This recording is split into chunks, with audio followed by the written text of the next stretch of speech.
সাদিয়ার মা 420। হ্যাঁ, সাদিয়ার মা আবার কবে থেকে 420 হলো?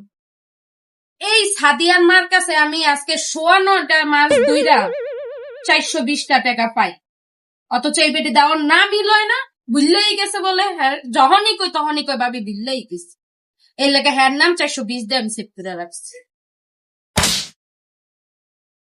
তুমি টাকা পাইবা ওইটা আলাদা সাবজেক্ট, এর লেগে বেটিটা 420 বানাই দিবা। আমার যেটা সুবিধা ওইটা তো সেভ করছি, তোরা তো কিছু দেখা লাগবে।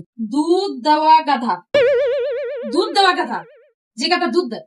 এতদিন শুনলাম যে গরুর দুধ, ছাগলের, গাধারও দুধ বিক্রি হয়। আরে এইটা হইলো কই যে আমাকে ঘরে দুধ দেয় না, গাধা দেয়, ওই গাধার নাম্বার। গাধাই তো দেওয়া না, এর লেগে দুধওয়ালা গাধা দিয়া সেট করে রাখছি। তো ছেড়ার নামটা কি তুমি সুন্দর ভাবে লিখতে পারলা না? ছেড়া গাধার মতন দেখতো, মানুষের মতন দেখতো, ছেড়া তো একটা নাম আছে।